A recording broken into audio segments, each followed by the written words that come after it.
kilomètres juste là à gauche, l'arrivée de la spéciale où nous retrouvons Arnaud Romera avec les concurrents qui continuent d'arriver. Mais je crois, Arnaud, que la plupart des concurrents, puisque l'étape était très difficile, je le rappelle, aujourd'hui de la pluie, de la boue et une véritable tempête de sable, la plupart des concurrents vont arriver à la nuit, si je ne m'abuse, Arnaud. Oui, ça ne va pas arrêter. Enfin, le dernier concurrent est prévu normalement vers 3h30, mais il peut arriver jusqu'au départ de la prochaine spéciale, donc arriver jusqu'à 6h du matin, sinon il sera hors délai, donc hors.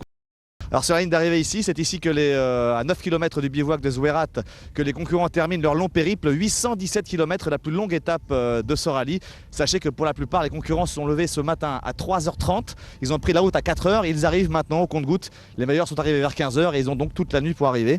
L'étape a été très difficile, rendue très difficile parce que fait exceptionnel, il a plu dans le Sahara, dans le Nord Sahara aujourd'hui. Et ce qui fait que ce matin, l'épreuve ressemblait, le début de la spéciale ressemblait davantage à un enduro. Alors on est avec Paul Vidal qui vient juste d'arriver. Alors Paul, racontez-nous un petit peu cette étape, comment elle était particulière et difficile.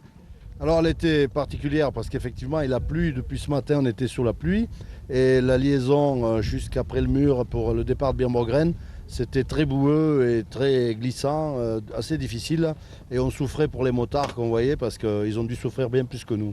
Et puis après la spéciale très rapide au départ et puis des dunes, du sable très, très mauritanienne quoi, et beaucoup de plaisir quand même aujourd'hui.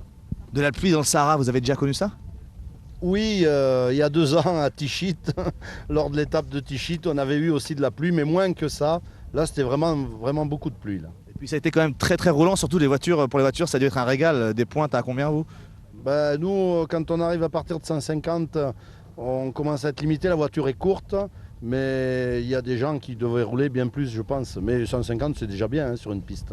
Et puis c'est un bon petit galop d'essai avant la grosse étape demain, la vraie étape du Dakar entre Zouerat et Attar. Voilà.